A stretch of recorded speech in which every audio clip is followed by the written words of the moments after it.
Hey everyone, I know we're live. We're gonna wait just a few minutes before we kick things off. See a lot more people popping in right now, so we're just gonna wait a few minutes before we get things started.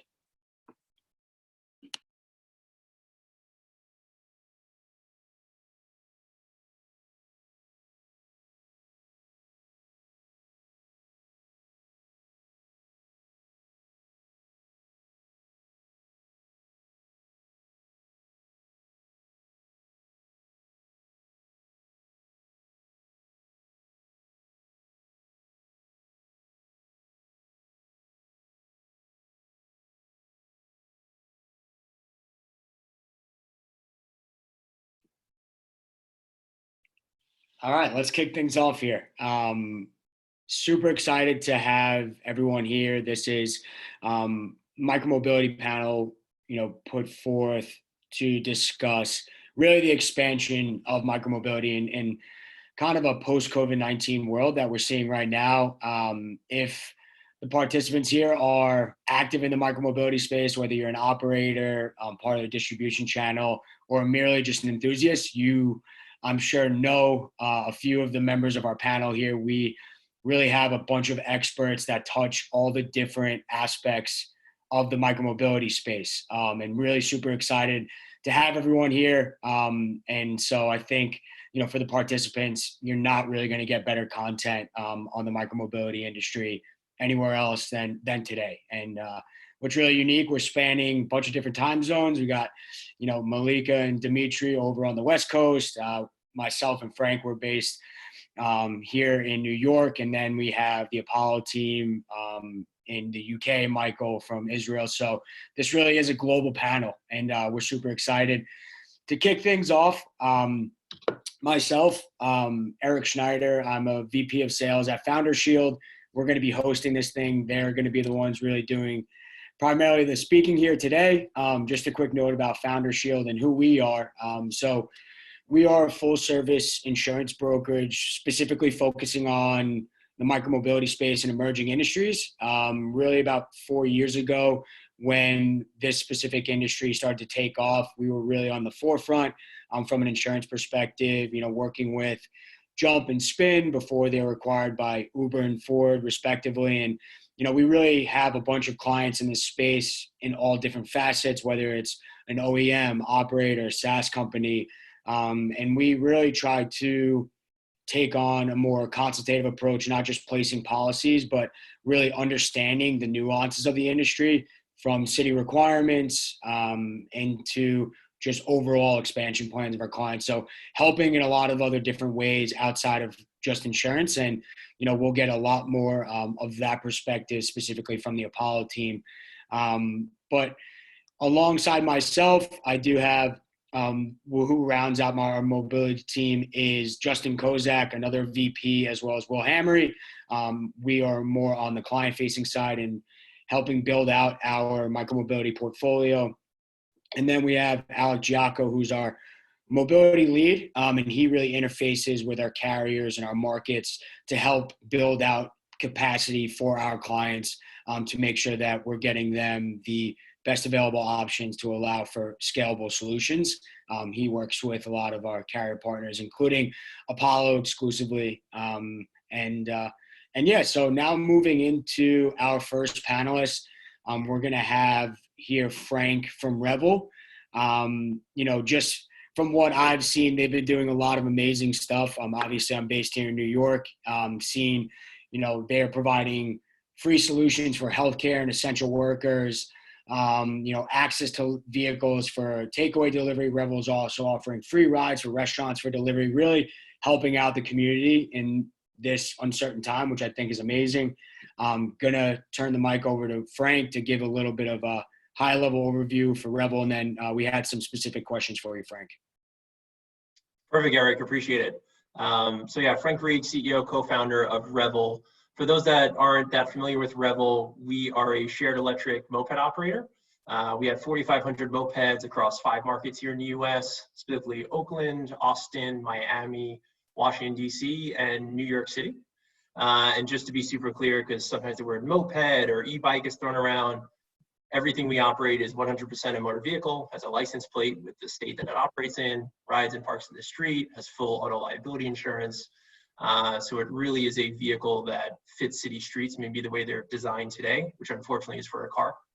I'll just stop there. Eric, maybe if you want to ask me that first question. Yeah, no, really appreciate it. And so, Frank, how has Revel adjusted operations from a perspective in terms of all the shelter-in-place orders across your different markets during COVID-19?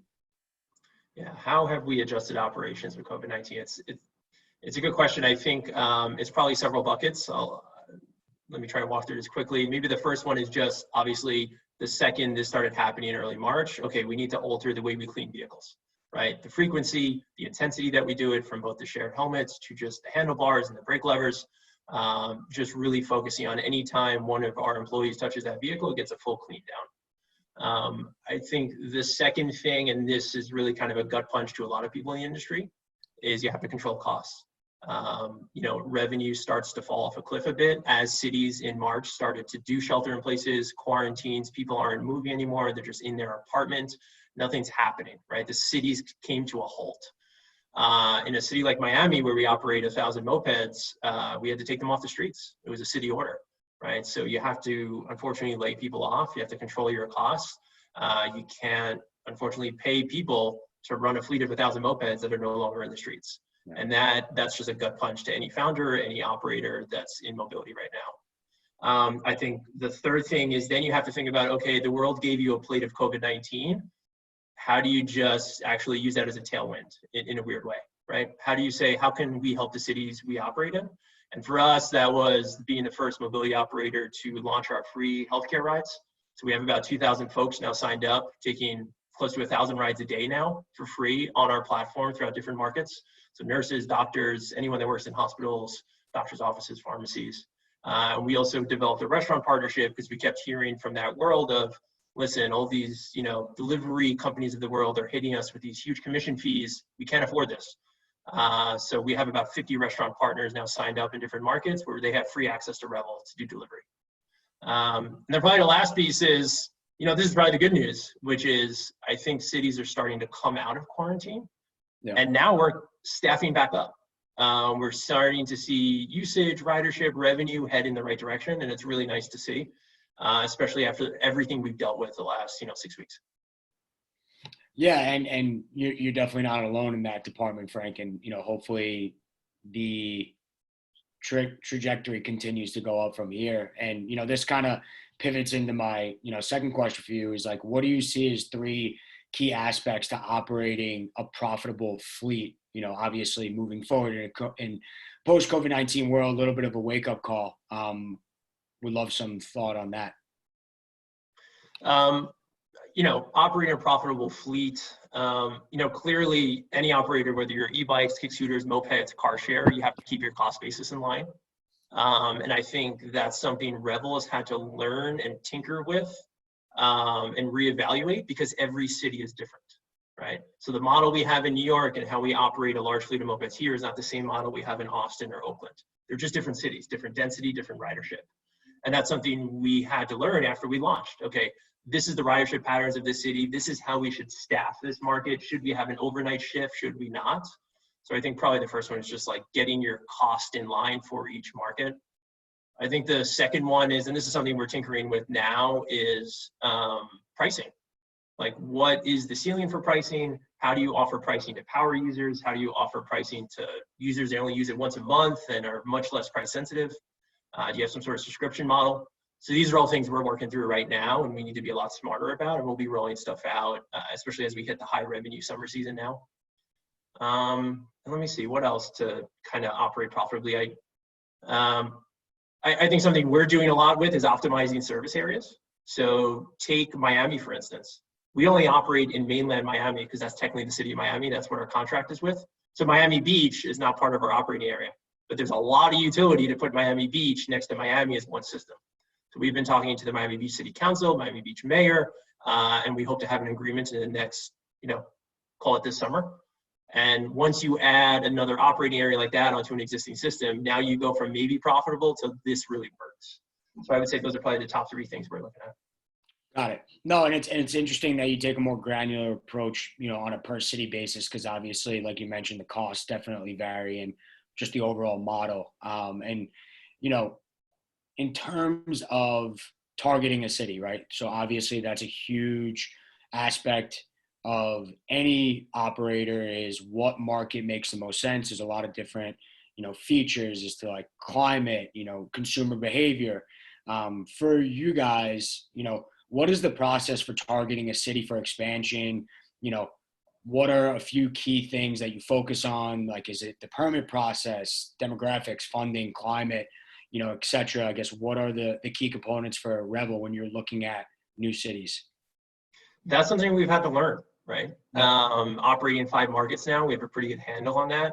I would say from day one, and this part hasn't changed and is just number one on our list, is the city wants us, right? So that's just a core tenet and ethos of the company. We only operate where we wanted, where there's a strong partnership with the city and the community, or else it's not going to work. It's just not. So that's step one. And then once you get that, now you're looking at several of the variables. And, depending on which one is higher up in the list is, fungible a bit. But weather is definitely a big one, right? This is a seasonal business. Anyone in shared micromobility will talk about that. So weather is a big one. I think one that's even more important is population density, overall population. What is the opportunity here? Is the fleet in this particular city going to max out at 400 mopeds? It'll never be more than that. Or is the opportunity here 1,400 mopeds? And that's dependent on not just density, but just also overall population. And then probably one that doesn't get talked about enough is just car ownership levels. What's the percentage of the population in this city that owns a car? And if it's 90+%, shared mobility has problems, right? So I think those are the things that we're looking at all the time. Perfect. And that makes complete sense, and appreciate that, Frank. One question I wanted to, we got a few questions directed at you, just figured we'd answer one live right now. If the rides are being offered for free, I guess this is indicated at the healthcare providers and I guess different relief efforts that you guys have. How are you guys earning right now? I wanted to kick that over to you. Yeah, I think it's a give and a take with the community and city you're operating in. So in a city like New York, we went to the city council here and said, listen, we want to offer free rides to healthcare workers. We want to do this restaurant partnership and offer free rides to local independent restaurants that don't want to pay 30% to delivery platforms. But we also need some give from you. So why don't we work now in this time of need where transportation access is so needed, where nobody wants to get on a crowded subway? Work with us. Let us launch in the Bronx. Let us launch in Manhattan. Let us expand the operating area. Give us the okay to do that. And now we can also launch with this program. And that's what's happened. So in terms of just how do we make this profitable by also offering a large portion of our user base free rides, it's, well, let's increase the mobility pie in general in a city like New York so that we can still operate at a profit and make this work. Got it. And for you guys, is that on a move forward basis as well, or just during the quarantine? Like, I know we were speaking about it, but you guys like moved into Chelsea, for instance, right? So I'm assuming that this is on a move forward basis. You guys are logged into those markets. So I mean, Chelsea is a great example, right? So in our press release, when we launched in Manhattan, we had a quote of support from Corey Johnson, the Speaker of the City Council, who happens to live in Chelsea, right? So clearly we have the buy-in of the city to be launching these neighborhoods. I think right now our focus is just, let's just get through coronavirus. Let's get through this summer and see what happens on the other end. Cool. Well, appreciate that. And as I mentioned, definitely see your guys' product firsthand. It's amazing. It's definitely a change from what we normally see with e-bikes and, the e-scooters, and love what you guys are doing there. Appreciate it, Frank. And now we're going to turn it over to Nick Gibbs from Apollo, our dear friend across the pond. We work with Nick really on a daily basis. And yeah, super excited to hear what they have to say. Nick, if you want to just give a quick introduction about yourself and Apollo, specifically the iBot team, would be much appreciated. Yeah, sure. Thanks very much, Eric. So Nick Gibbs, I'm Deputy Head of iBot at Apollo. For people that don't know, Apollo is a Lloyd's insurance company based in London. And since 2014, 2015, we started to have a focus on partnering with sharing economy companies. And then from 2017, we set up a dedicated team. So we now have a large group of really passionate people that are across the underwriting, actuarial, claims, compliance space. And our focus is on providing what we like to think are pretty unique solutions for companies within the sharing economy, be it micromobility companies, which are obviously the focus today, but also ride sharing, vehicle leasing, peer-to-peer car sharing. And then outside of the wheels-based type thing, we do accommodation sharing and service sharing. But I'll leave it there. Obviously happy to answer any questions about that, but I think you've got some prepared questions as well. Yeah, absolutely. And I'm sure any operator, really anybody will know in this space specifically, insurance really is a key aspect of being able to access cities. You have certain requirements that are typically put forth by governmental bodies. So, it is a really important business, like not only from a risk management perspective, but like a little bit of a key to entering into cities and expansion overall. So happy to have Nick here. And first off here, Nick, this question's for you. So overall risk management has proven to be a key factor in securing a permit approval. How do you think operators could best position themselves from a risk management perspective to secure high scores within cities? Yeah, it's a great question. And we've obviously had the benefit from working with a lot of companies and with a lot of broking partners to see how different people approach it and what different cities are requiring from a risk management perspective. And we do pay pretty close attention to the scores that come out from the cities when they're looking at the RFPs from the various scooter companies.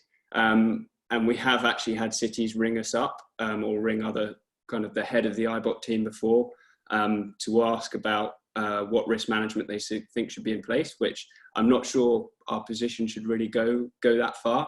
But it has enabled us to get a good insight, as I said. And I think I break down that answer from a risk management perspective from our point of view into 4 core areas. So the first is obviously the product itself. So be it an e-bike, an e-scooter, or a moped. The product itself has to be fit for purpose. And I think when micromobility first launched, there was the potential that some of those units weren't commercial grade, and there's been a really significant shift, a really impressive shift from the companies within the space to making more robust units. The maintenance procedures are obviously very important as well. How frequent is that maintenance? How is it done? And do they need to take those units away to a warehouse to perform the maintenance on them, or can you swap the parts out? I think we're seeing companies moving to a position where they can swap parts out on units. And I think from a city's perspective, that looks better because it's easier for them to perform the maintenance. Another thing that we talk to companies a lot about all the time, and we know is an issue for cities, is how is that maintenance performed and who is it performed by? Cities seem to ask our clients a lot about what insurance they have in place. And one of the things that we see crop up quite a lot is where they're using independent contractors to perform that maintenance and to charge the units. They want to assess whether there's appropriate auto insurance in place for those independent contractors.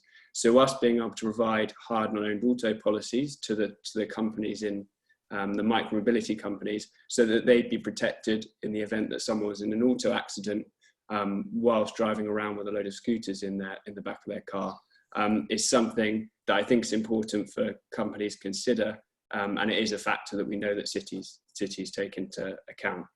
The third one would be, I think you see those high-level city scores of what they're looking for, and there are state requirements with respect to things like wearing helmets, but the companies that seem to have stood out from a risk management perspective are the ones that have gone above and beyond those requirements, be it with respect to the units themselves, or they're performing age checking on everyone that uses a scooter, regardless of whether there's a need to, according to the city or state. Helmet use and provision is also something that I think is really important. And then having people on the ground to potentially help provide tutorials on how to use the units and give advice on what people need to be aware of. And then obviously alcohol becomes a factor for people using these units. So is there a way to stop someone using a unit who's perhaps under the influence of alcohol, or at least can you test in some way that they're doing that? And we've seen people working on that as well, which is obviously great to see. And then to pull all that together, I think being able to evidence to the city exactly where issues do lie. So understanding your data and having effective claims management, which is obviously something that we can help companies with. I think companies within the micromobility space have been unfairly tarnished within the newspapers and things like that, and within the media, especially initially when it was first launched, and certain people had issues with them. But being able to demonstrate where the issues really lie and the fact that the units themselves are very safe, and what are the actual causes of accidents is a really powerful message to be able to give to the city, and therefore I think would really help in securing permits. Got it. No, that's really helpful, and those are obviously things we've heard a bunch, but really important for anyone involved in the space. First and foremost, whether you are in our position, an operator, safety for the riders is by far the most important aspect. And so having those tools in terms of risk management to reduce the amount of incidents, obviously, and harm done to those use the micromobility devices is most important. And just to circle back, Nick, just a quick question here that we had from one of our participants is, when you're dealing with cities, whether it's, for your clients or speaking with them directly, have you seen them be flexible on like insurance requirements or, these risk management protocols that you kind of touched on previously? Are they pretty stringent? What have you seen? Yeah, we don't obviously get the same first-hand experience with it, which the operators would do. So it'd be interesting to hear from any operators how they've seen it. But we have noticed that where we've suggested that companies push back, and I know, Eric, we've done it with your team when we've worked with companies through you guys before, where some of the requests seem a little bit unreasonable, there has been a response from the city in the sense that the limit requirement has been lowered. But I think there's greater inclination to do that within the city when they're happier with the rest of the risk management. Got it. So I just take it as like a more of a holistic than, individual policies and procedures. Makes sense. And just another thing, Nick, you guys deal with this. Obviously, iBot's really been on the forefront within the micromobility space and really any sort of, shared economy risk. Can you walk us through like some losses you've seen, specifically within the micromobility space and kind of what you think operators could do to mitigate, the severity or frequency of these types of events?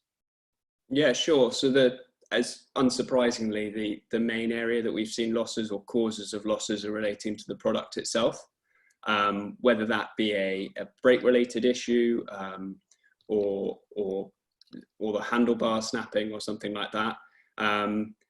And that's point one, people actually riding them and having that issue. A second area is with the batteries, and there have been battery fires, which have either injured individuals or they've caused third-party property damage. And I think for both of those things, the key is obviously robust testing of the unit itself, learning from issues that you've potentially had with prior generations, but engaging third parties or having a team within the micromobility company to really test the unit for everything that it's going to have to go through, and having appropriate rights of recourse with manufacturers.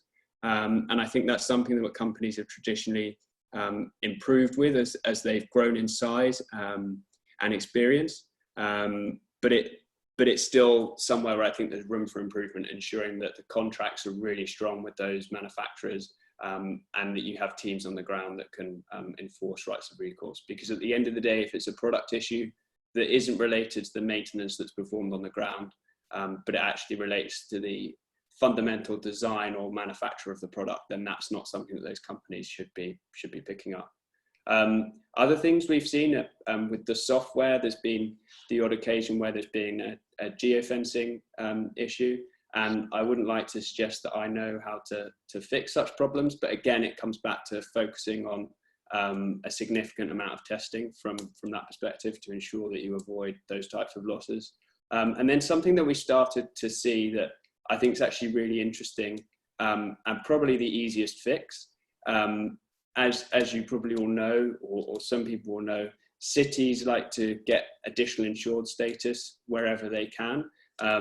So where these companies are operating with the city is mandating that if there's a loss relating to the use of a scooter and the city's brought into any litigation, that they will be defended by the scooter company or the scooter company's insurer or micromobility company's insurer. Obviously, the extent to which that defense should be provided should only relate to that micromobility company themselves doing something wrong. And I think it's something that we can collectively work on together, being the Founder Shield team, Apollo, and their clients, is on ensuring that the contracts with the cities are really robust, because we've seen the odd occasion where cities are trying to get defense or payment where the accident is nothing to do with the micromobility company itself, but it's due to improper maintenance of a pavement or a road or a curb. So I think more robust contracts with those cities and pushing back on those contracts, like you mentioned earlier, Eric, on limit issues or anything like other things like that, is actually becoming increasingly important. Perfect. Amazing, Nick, and really appreciate the insight there. As kind of Nick went into it, there's a lot of different aspects that companies can really put forth that's better for, your overall risk management, which obviously trickles down to less incidents and safer parameters for riders. So really appreciate the insight there, Nick. And obviously they've seen really it all and have seen the birth of this industry. So they have a lot of really great insight there. And, what's interesting from our perspective is we've seen a lot of different carriers come in and out of the space saying that they want to be in it. And, we've seen these guys, Apollo specifically, partner with companies through thick and thin, which I think is really important from any sort of carrier relationship, is, someone who you have full confidence is going to be there next year. And so I can definitely confidently say, they will be. And we lean on them a ton. Nick, thank you for your time again. And now I wanted to turn it to more on the software aspect to Malika over at Wonder Mobility. They are a massive software solution for a lot of these operators, and really one of the bigger names in the space. And, we've been talking about a lot of risk management, hardware, expansion plans, and now we got to, turn to the software behind everything, what makes the engine run. So Malika, really appreciate you having or taking the time to join the panel with us today, and wanted to just kick it to you to provide a quick intro about yourself and Wonder, and then just had a few questions for you as well. Sure. Thanks so much. I'm so glad to be here with everyone who's super impressive in this space and understand a lot of the pain points that they're discussing.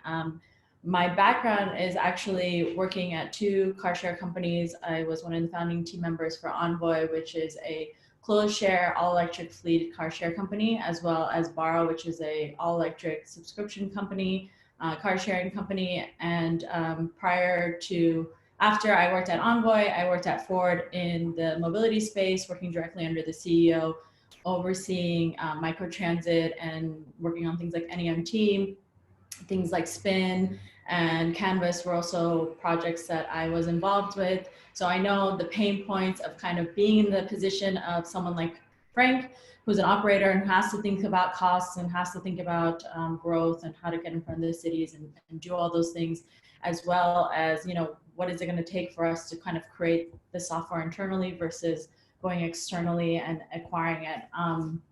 So very familiar with kind of making these decisions both as an operator and someone who's now working with operators as well. So the way that we kind of work at Wonder is a little bit different in the sense that we just don't want to sell a software to someone and say, figure it out. We really look at ourselves as like an innovative partner to our clients, and we try to help them think about everything from operations and scale. Who are the people that you need to meet with in cities? How do you get your permitting? How do you write a really good RFP? So I know one of the questions you're going to ask me is around an RFP, and I actually wrote the first winning proposal for Ford Motor Company to work with a city.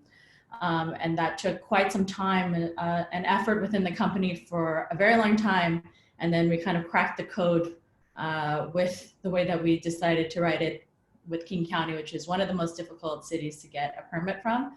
So it had a lot of implications for us. So really excited to be here, share my experience and kind of what we do at Wonder. Really appreciate it. And yeah, it's actually funny, right before the call, Frank was talking about, a little bit of a pain point entering a specific city, and Malika was like, who do you need to know? Who do you need to know? I know everybody on the DOT there. What do you want to know? I'll get you in contact right away. So it was, again, she's definitely well in tune with the cities and really knows everybody in the space. And yeah, Malika, you kind of touched on this, but how can operators really utilize technology to win RFPs? We've spoken about different risk management procedures, having the right, limits of insurance, making sure that they're meeting all the hardware components, but how can the software really play into that? Yeah, so I mean, just using an example with LA Metro and the RFP that they had around microtransit, which we proposed on at Ford, they were looking at their utilization of their bus routes, and they saw that there's a lot of buses that only had like 6 people on it, and it didn't sound cost effective for them to continue having the buses run the way that they were. So they were thinking, let's do something with the microtransit, which is usually 14 people or less within like these mini buses, to kind of take over those routes, still providing it for the people who needed it, but also like minimizing it. And originally the goal was for them to be able to run this service themselves and for someone to provide the technology and also kind of the understanding. And then through the conversation, they realized very quickly that they don't actually know how to run the service. We need to really teach them how to fish. And for the first 2 years, it would be a company doing it, which right now is Via. They won the RFP. They would be providing the service for the first 2 years, working with the city and teaching them how to do it. After 2 years, the city is going to start bringing in their own vehicles, their own union drivers, which is very important for them, and then white labeling either Via service or somebody else's service. Essentially, there's a lot of stakeholders in cities. They don't have the funding and they don't have the technology and the speed that we do as a software company, for example, or even a company like Via or whoever can provide this service very quickly. And they really turn to us as the experts. And a lot of times it's very interesting when you have these conversations in the beginning, they think because you're a Ford or whoever that you're automatically have endless money and you don't have stakeholders. And then, they kind of go through their dream list. And we have to bring them down to earth in a sense and say, like, you actually don't need all these things. Like, what is your pain point and how can we address it? So what's been helpful for us, similar to what Frank has said, is you really have to work with the city. We've seen examples of like what Bird has done, or even what Chariot did in the beginning with coming into San Francisco and just doing the service without anybody within the city kind of knowing or understanding is a really bad way of doing it. Uber did it. It's a very bad way of doing it. And I read an article one time where Travis Kalanick actually said, if I could go back, I would use Uber as like a candidate and I'd be pitching it to win the race instead of just dumping it and then asking for permission later. So you definitely have to get the cities involved because there are pain points where they need your help. And as long as you kind of come in as a partner to them and say, look, I'm going to provide this service to you because it's going to help you with X, Y, Z, things like Revel or Bird are there for first mile, last mile solutions. I personally don't have a vehicle. Where Carla's home in LA, this is the Micromobility scooter that I rode into the office in today. And I can only do that because there's services like that around all over. So I know I can take the metro and something will be there. And that's the only way I can give up my car. So I think that anytime you kind of speak to their language of, I want to get cars off the road, especially like in Los Angeles, They want to get cars off the road. They want people to maybe use the metro more, things of that nature. If you can say, if I put like X amount of mopeds in front of every train station, then that speaks to higher utilization. They'll be more inclined to work with you in that kind of capacity. But the RFP, really, like the technology piece, is one, too expensive. Many times, even for an operator, it's just too expensive. And two, like, you can't really keep up with the technology if you're not doing it every day. And so at Wonder, like, that's what we're doing all day. Like, we're not trying to be the hardware expert. We're not trying to do all the things. We're trying to be the master of one thing, and that's the software. So that's all we're spending our time and energy on, making it the best. And you just don't have the same kind of capacity always within a city. Yeah, and I think, and that's really helpful, Malik. And I think like two commonalities that I'm really seeing here is like partnering and education. So it's really important to be a partner for the cities and not just a provider of a certain service, and really work with them to educate them about whether it's the software aspect or these new emerging technologies, because it's just something that they've never really had the experience with in the public sector. So I think that's a really important aspect, is really teaching them and enabling them to be successful in implementation, because if we don't take the opportunity to do that, then it's just going to provide clashing, and then it's going to end up in not being sustainable. So that's a really good insight. And I know Frank touched on that as well, as being able to partner with cities.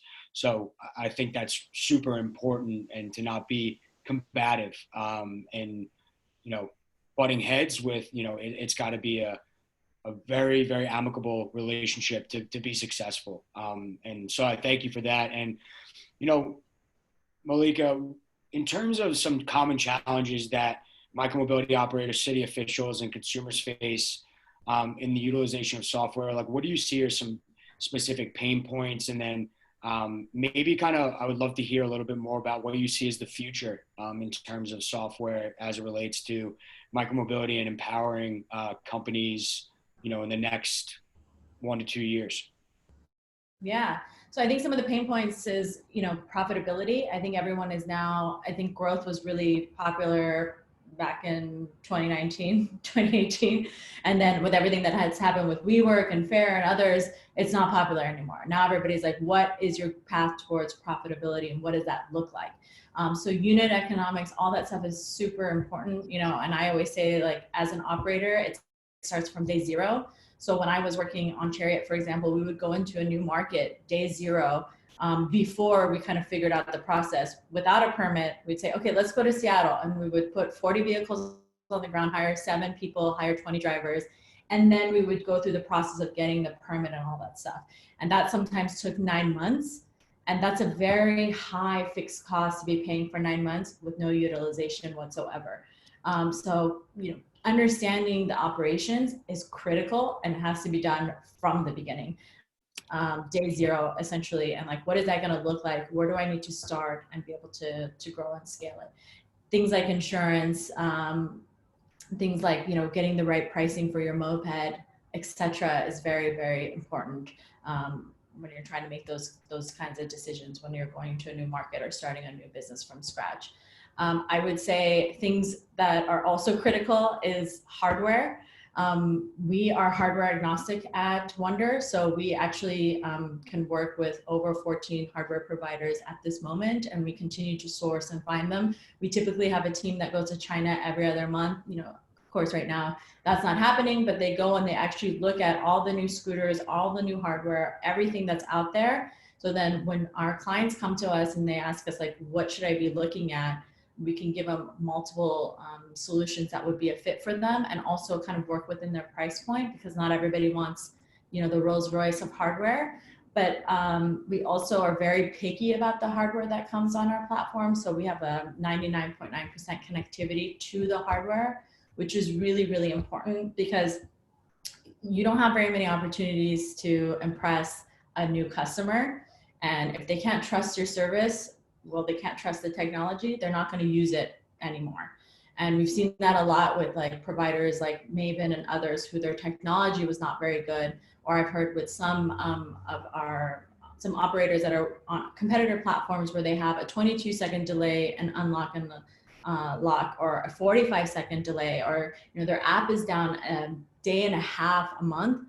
That's a significant amount of time for your business and your operations, and you just can't afford that. So we're very selective about that stuff. We're very selective of who we recommend, because that is a critical component of the success of your product out there. No, and that's super interesting. Actually, I never even thought about that aspect in terms of being compatible. For a lot of other people, I think that aren't on the back end, they probably see it as just plug and play. It's not as simple as that. So, really appreciate the insight there, Malika. And from our experience, really, Wonder is second to none on the software side. So, happy to have you here today. And yeah, thank you for that. Yeah, of course. And I forgot to answer your last question of what trends we're seeing, or we think it's pretty interesting. Some of the things that we've seen pre-COVID, but I think more now in COVID times, is privatization of fleets. So, profitability is really important. And I think sometimes when we talk to operators, like I'm on the Car Sharing Association calls and others, and you talk about like, well, what are you doing with your fleet right now? Like, how are you thinking about utilizing it and making some kind of income during this time? And some people feel very sensitive to like, well, should we be thinking about that because we're in this very unprecedented time and it's health related? But you should be thinking about that. At the end of the day, you are a business and you have to find ways to utilize your fleet, even if it's at a 50% decrease or 30%, there's ways in which you can use it, whether it's helping essential workers, like, what Frank was mentioning, or just privatizing your fleet for an apartment building or things like that, where then they can kind of mitigate who's using it, I think is really important to think about, but also a trend we're seeing in general. So we're seeing like more and more people are thinking about having a privatized fleet for just a university or just a corporate campus or real estate and things like that. Or even like Domino's wanting to get like maybe 50 mopeds from Revel that goes wherever it goes within the sphere of Domino's within that city. And they pay Revel like a monthly fee for those vehicles. And then it's just like a private fee only for the delivery people. We're also seeing that kind of ecosystem within like dealerships, for example. So if like a large OEM is now starting to think about their dealer network and realizing that there's a lot of used vehicles on site that are not being utilized every day, they can put that into like a car sharing platform, and then they can create an ecosystem within like 10 dealerships within a 20-mile radius of each other, maybe more. And then you can take a vehicle from one and drop it off somewhere else, but it's within the same ecosystem and able to kind of utilize that whole space in a geofence in a different kind of way. So I think those things are super interesting. I think we're starting to see more of a trend towards B2B versus B2C, especially right now. So within our technology, we moved very quickly to address what was happening within the market. So within less than a week, we actually changed and added new features so that our customers who are doing B2C could do more B2B. So we have some of our clients who were doing moped share in Europe, and they were realizing that people were actually not able to use it or didn't feel comfortable using it, but the delivery services really needed it. And so we changed our features very quickly so then our clients could adapt a new business model in essence. We did the same thing with ride hailing. With the ride hailing, people weren't taking it as much, but the delivery aspect was really rising. So we created those features very quickly to change that. We also added a button to show disinfectant vehicles that have been recently disinfected. So anyone who is out there as a consumer who needs that kind of peace of mind, they can see when it was last disinfected with an icon in there. So I think we'll see more trends like this happening, and our team is very good at moving very quickly to the speed of the market and listening to our clients and making those adjustments very quickly. But we'll also see like handlebars becoming, having disinfectant on them and things like that, where even just the scooter providers and others will do things around that. And I think there's one more thing around behavioral data that we'll see with hardware down the road. It's in development now, but what we're realizing is that people want to lower their insurance, like it was mentioned earlier, and maybe even like find out who's the bad drivers earlier on, or who's smoking, and being able to kind of address it in real time. with kind of sensors and behavioral data. And I think that that's going to become something that's going to be more and more interesting and help with reduction of operations for operators.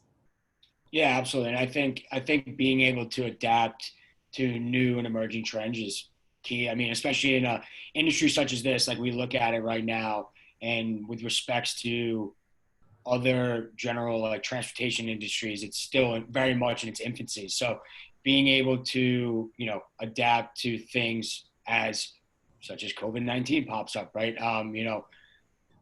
It's really, really important to be able, and those that will be successful are those that can adapt with varying circumstances. So appreciate that.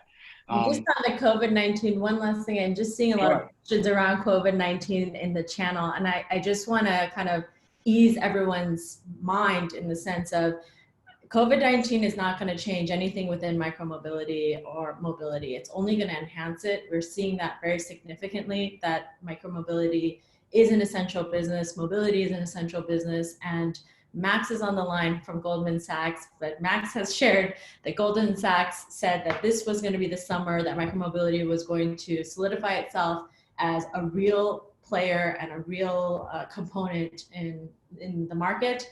And the only thing that has changed is it's not going to be this summer, it's going to be next summer. So it's just the timing is changing things and shifting things, but if anything, it's not going anywhere. And it's actually kind of solidifying the points that we've been making and why people need these kinds of alternative services, especially at this time.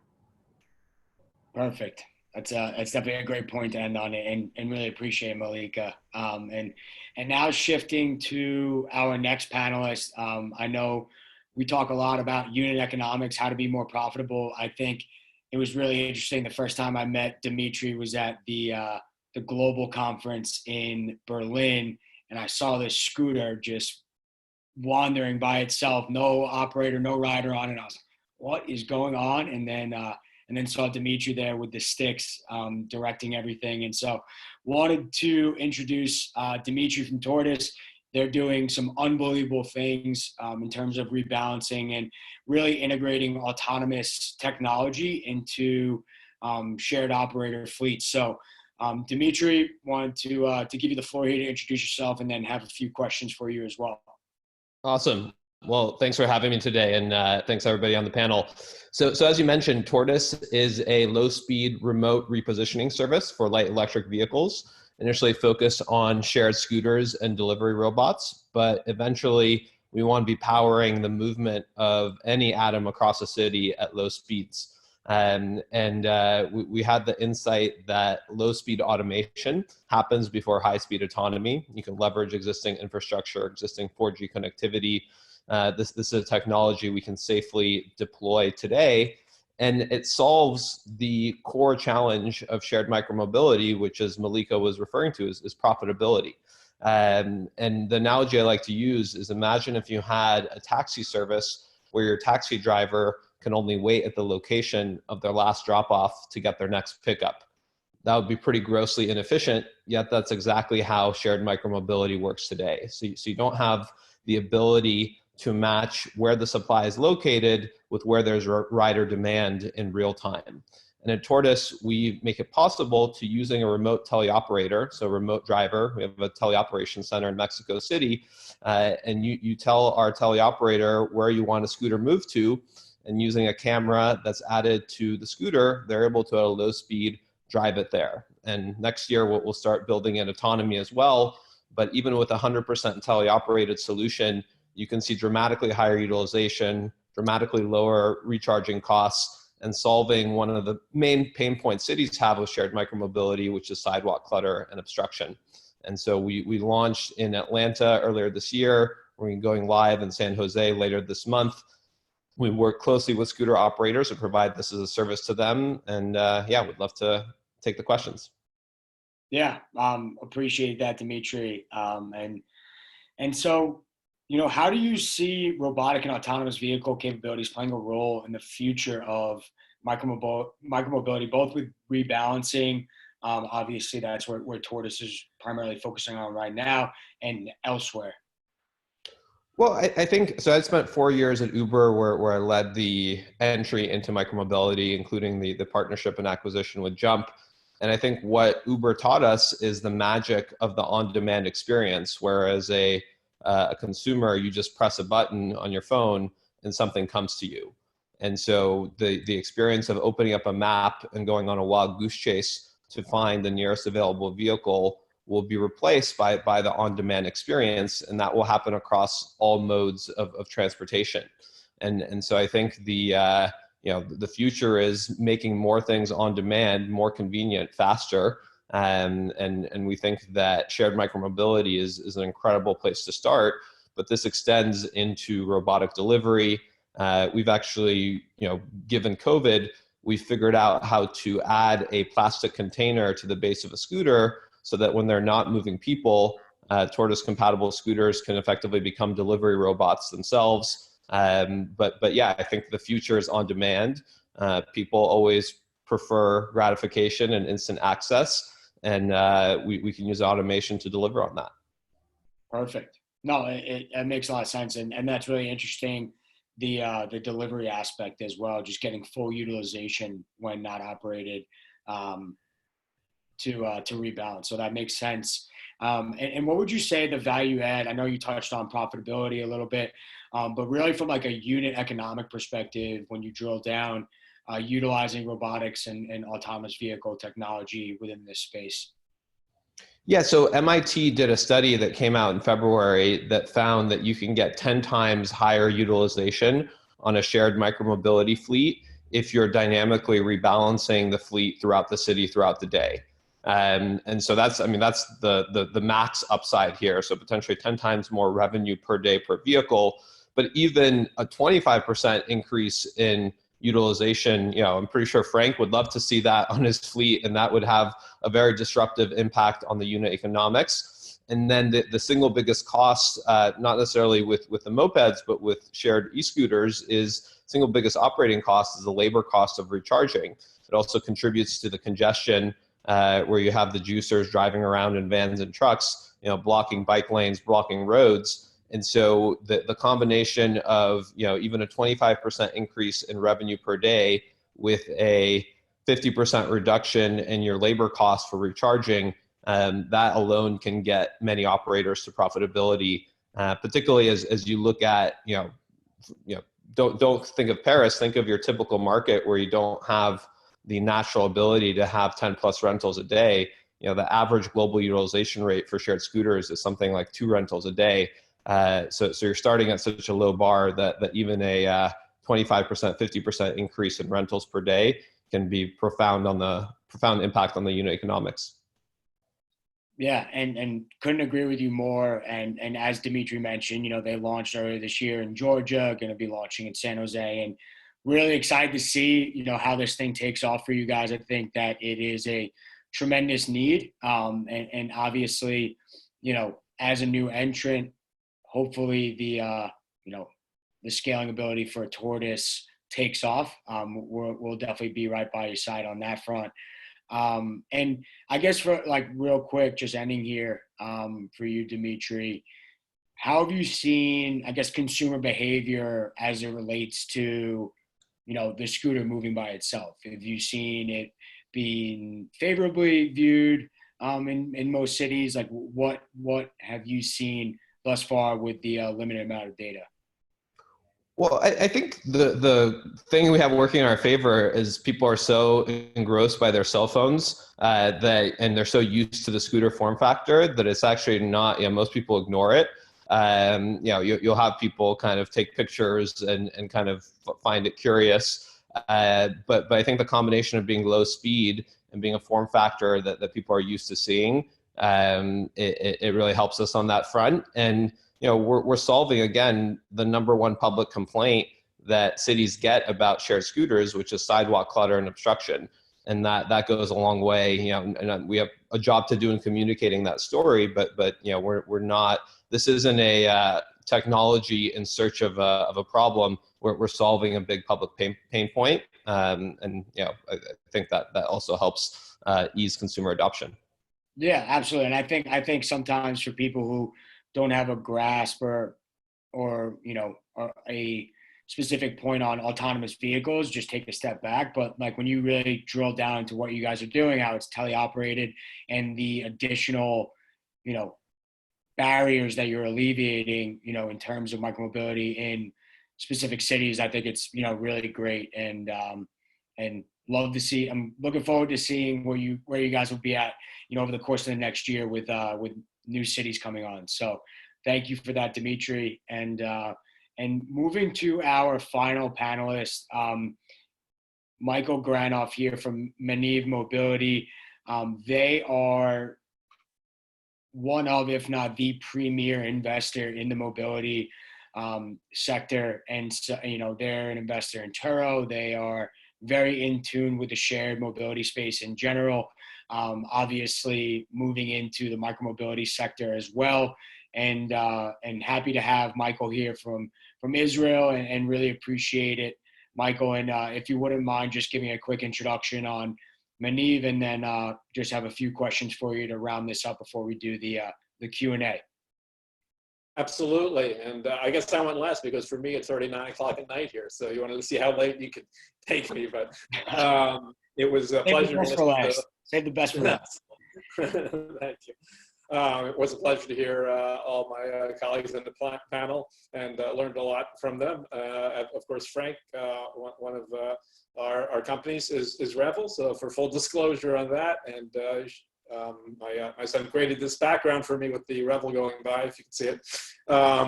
Maniv Mobility is a venture capital fund based here in Tel Aviv, Israel. And we have about $150 million under management in 2 funds. Our LP base is made up of a lot of strategic investors, a lot of automotive companies, OEMs and tier 1s, and some others, and some adjacent industry players. We invest at the seed stage most of the time, and focus exclusively on mobility, but across a broad range of mobility topics. So here in Israel, we have a lot of companies that are more into sort of the deep tech side of things, or it be sensors or software, automotive cybersecurity, data, monetization of vehicle data, over-the-air updates for vehicles, and so forth. And then, of course, outside of Israel, we have a number of companies that tend to be a little bit closer to the consumer, Revel being a great example of that. We've been operating for about 4 years now, a portfolio of close to 30 companies, and very excited about the mobility future. Yeah, and really appreciate that, Michael. And whenever we attend a conference related to micromobility, someone from Maniv is there, and setting up meetings and speaking with, you know, obviously the operators and people involved. And yeah, thank you for joining us today, Michael. Really appreciate it.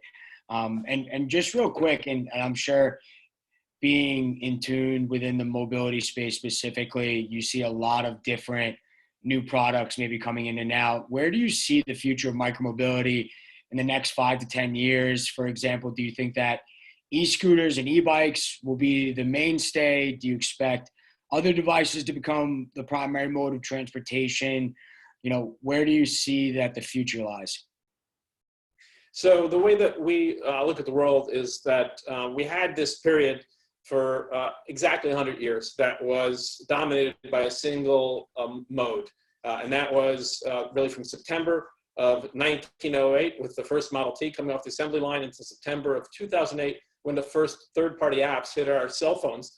And then we entered the age of digital mobility, and that's where we are now. And digital mobility is about diversity, really more than anything else. So, and it's about sharing, and it's about electric, and it's about different form factors that are appropriate to individual trips, rather than make one purchase every 5 years for that includes the outlier, the most outlier trip that you're going to take, and then use that vehicle to get to work downtown every day.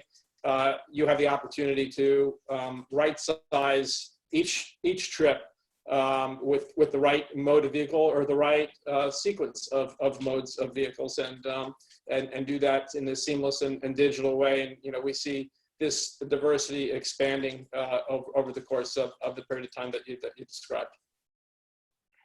Perfect, and appreciate that and taking us through kind of the history and the transition where we are, since 2008, more in the shared space. So really, really important, and appreciate the context on that. And I guess, this is important for a lot of people, seeking investment, specifically post COVID-19, and for many, like, what do you see as like the key factors when looking at a prospect? What are some key maybe KPIs or different things that you're looking for specifically when looking to invest in a micromobility company? Well, obviously, we're looking for things that are consistent with our general thesis that I described briefly at the outset. And beyond that, as with anything, and Frank's here in the call, so I don't want to embarrass him, but team is absolutely essential, and it has to be a team that we have confidence in, and equally importantly, it has to be a team that we feel comfortable working with, because we work quite closely with our portfolio companies. And then obviously there's got to be a scalable model, and one that we think has a long-term trajectory and has positive unit economics. And so if you can find all of those things in one company, as we did in Revel, then you're in good shape. Appreciate that. And something that I think, everybody really has touched on is profitability, unit economics. I think that is really the key to longevity and being a successful operator, and honestly, just the long-term growth of the micromobility industry as a whole comes down to unit economics. And it's interesting to see all different aspects, whether it's software, whether it's, Dimitri at Tortoise in terms of the autonomous rebalancing,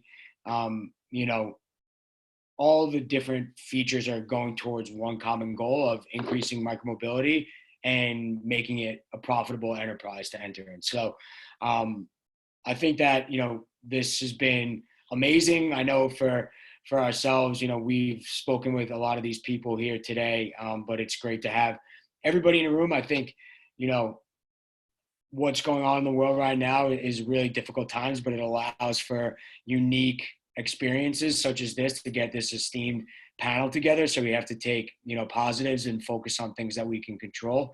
And, probably would have seen a lot of these people at the Micromobility conference that was supposed to be in April, but happy to be able to connect here and really have them, share their expertise. I hope I hope those that are in the chat right now have gained a lot of knowledge from these guys. Is like I mentioned, there's really no better panel that we could put together here today. So really appreciate you guys. And I know it's about 2:05 EST. We do have some questions from the participants. Are you guys able to stay on for a few minutes? Is that okay? Absolutely, yeah. Absolutely. Yep. Perfect. So I think that this one really sticks out to me, and I think it would be great for Malika and Frank to tackle this one. Is like, what are you doing specifically to strengthen the partnerships with cities and municipalities? Like, any examples? I know we talked about of like, this is what we want to accomplish, but what are some measures that you guys have taken to solidify that?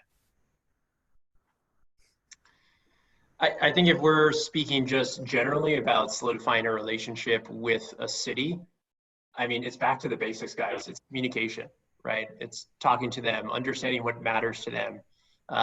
Certain cities and certain DOTs and certain elected officials really care a lot about access, right? So making sure that when Revel comes to a city, we're serving those neighborhoods, even if sometimes it doesn't totally make sense for us from a profitability standpoint, but it makes sense from a city relationship standpoint and just building those community relations. If you're talking more specifically about coronavirus and how we think about how we work with cities in this particular environment, two things come to mind. It's, again, the access piece. How can we serve more areas of a city? So that's what we've done to New York. I mean, we just launched the South Bronx last week. a part of New York City that's traditionally just underserved by everything. So that's a great way to just strengthen relationships in a city right there. It's just bringing your service to more areas of a city. And then the second piece, is come to them with good ideas. And for us, that was free rides for healthcare workers, 50 different restaurant partnerships, a lot of them here in New York. That sort of stuff matters, and it's real. So I guess that's what comes to mind from my end. I don't know, Malika, if there's something on the software side. Yeah, so I mean, very similar to what you're saying, just from our experience of working with operators is, it's not called PPP for no reason. And PPP stands for public-private partnership. Like that is the term used in government when they work with private companies like Revel and Ford or whoever. It is really a partnership, and it has to feel that way both ways. So some of the things that we've kind of heard from our customers is like they've had issues with cities not giving them leniency on their parking, for example, and they still have to pay these exorbitant parking costs for vehicles that are not being utilized. And so where we have relationships with cities, we're actually making those phone calls. Even our CEO made a phone call in Germany on behalf of one of our large car sharing customers saying like, you can't be charging them all this money. It's totally unfair. They're not even operating right now. You're suspending them, but then you're not even helping them with lowering their costs. So, even things like that, even I heard something around Sacramento is still doing ticketing with the parking situation, with gig car share and Envoy. And I was like, why don't you guys just join forces? Because Envoy is our client and we know the gig car share guys really well. I'm like, you guys both won the same grant. You should probably go in together and say like, we need to kind of figure this out together and figure out what makes sense for us if you want us to continue to be able to operate and bring these kinds of services. Because like Frank mentioned, there's going to be times where an operator is going to have to do things that maybe is not in their best business interests and putting vehicles in certain areas that may not have the highest utilization, but it's in the interest of what's important to the city. And you have to find that compromise. And the same goes with operators. Like the city can't also be super unreasonable where the operator can't make money or is not being that partner during these times. So I think it's really essential that partnership communication, of course, is key in everything. It's key in my relationship at home, at work, everywhere. So I think anytime you can communicate and have really strong communication and say, look, this is just not working both ways, I think it's just gonna be very helpful.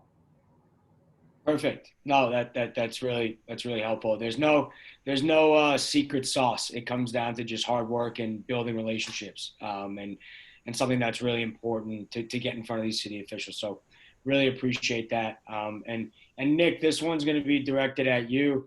Not something that you're probably too unfamiliar with, but obviously we know insurance in this space, and just due to overall claim history. And it being a new and emerging industry, the insurance premiums are on the higher side. And again, as I mentioned, we've seen carriers come in and out of the space. Books get, burned for lack of a better word.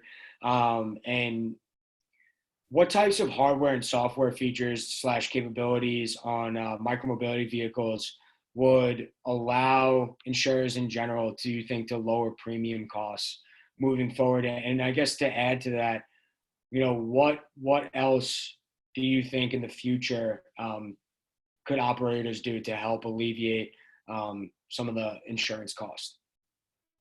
Yeah, I think it's a great question, and I know that's been raised by a couple of people on the Q&A. So I think the first thing, guy, Nick, what can I say? Pardon? You're a popular guy. The first thing, I think the first way I'd answer that is obviously people talk about insurance costs for micromobility being high, but it's interesting to benchmark against what, and not that people want to talk about typical insurance, but if you approach a large and typical insurer to insure you for whatever it might be, the first thing that traditionally they say is, okay, can I have a 10-year loss run?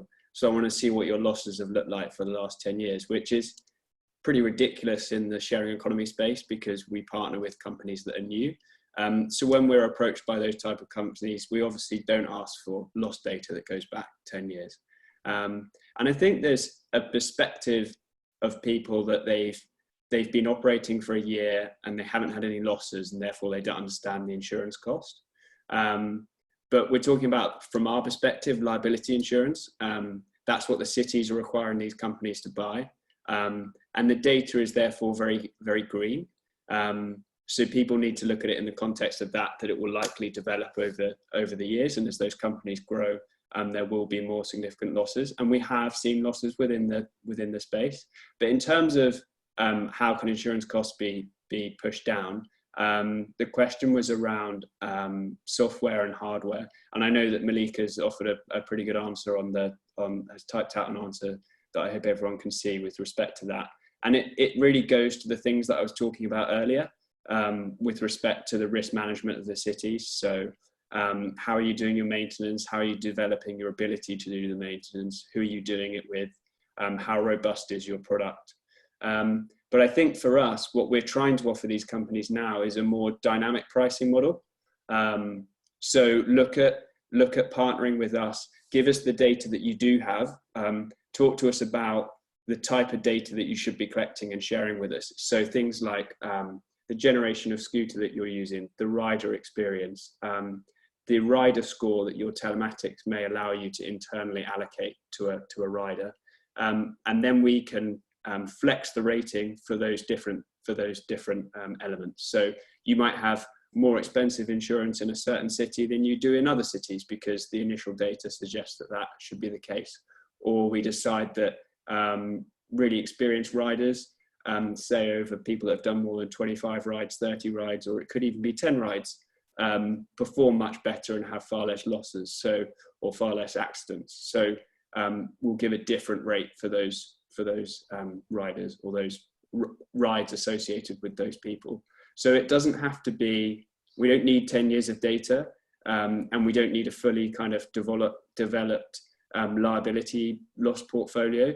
All we're asking is companies to engage with us and share what they do have, and us hopefully together with our broking partners educate them in the types of data that will help us to give them a more dynamic and flexible product, because then they have the ability to decide whether they want to enter a market or decide whether they want to, and perhaps this goes outside micromobility, but restrict the age of people that come onto their platform, because they know it doesn't make sense from an insurance cost perspective to have people of a set age on their platform.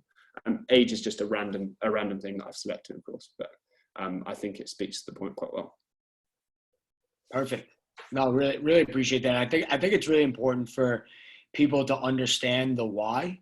I think, from your perspective and bridging the gap of, between you guys and operators, right? That's really important, is for people to understand, why and where you're thinking about risk, and in relation to other business lines, like they ask for 10 years of loss experience, right? So I think that's important for everyone to hear, Nick's side of things as to, why the pricing or why the structured policies are the way they are. And that's really helpful, Nick, and much appreciated.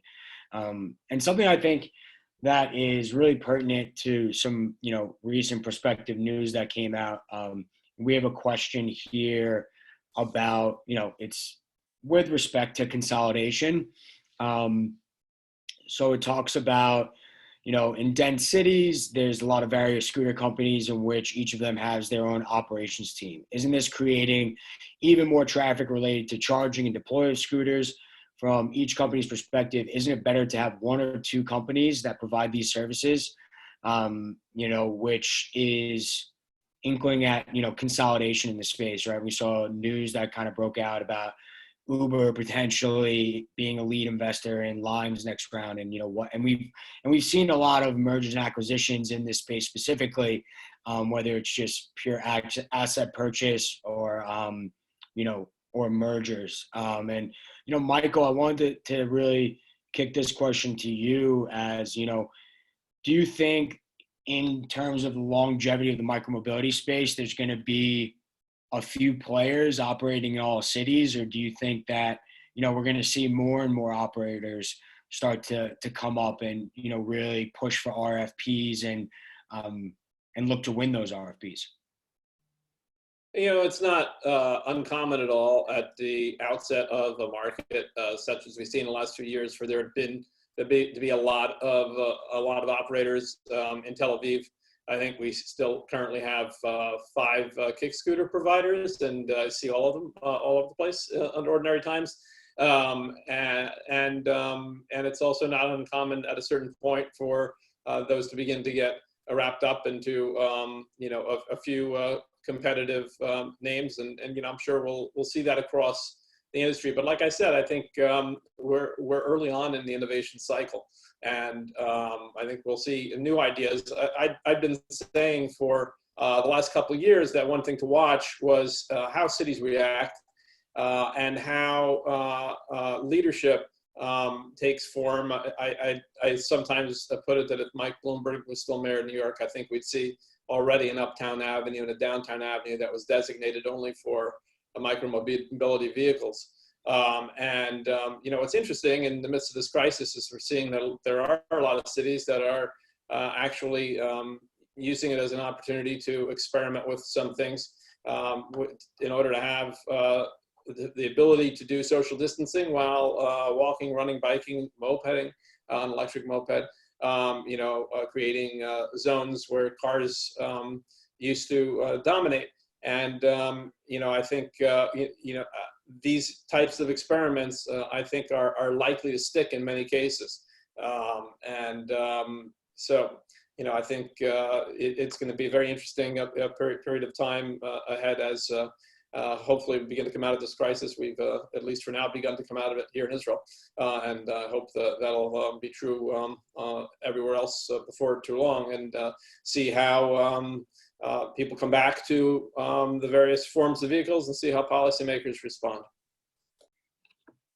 Absolutely, and really appreciate that. And I do agree with you. I think that we're going to see, some semblance of consolidation. However, I do think that there's going to be constant innovation and new aspects of micromobility that pop up and challenge the norm. Obviously, as cities become more sophisticated with the overall process, there's going to be less barriers to entry. And obviously, hopefully our infrastructure starts to be a little bit more lenient to micromobility solutions as well. And so, I think that was a great place to end this discussion. I know we have a few more questions, and we're definitely happy to answer everyone's inquiry. I know, obviously, a lot of us have a lot additional things to tackle for today. I know it's late for you, Michael, as well as Nick. Really appreciate you guys sticking through with us. I learned a lot today. I think we see micromobility accounts on a daily basis, and it's extremely interesting to get, different aspects of the industry's input. We did see a lot of common themes in terms of education of cities and profitability, and how being smart and leveraging software and, being cognizant of, global epidemic, and, how are we, at the end of the day, to help and service those that need the micromobility services moving forward. And so I really appreciate everybody's input today. And yeah, I hope everybody, all the participants, I know we dropped off a good amount, but really appreciate everybody taking the time out of their day. I know we went a little bit over budget, but hopefully it was really informative. And thank you everybody for your time.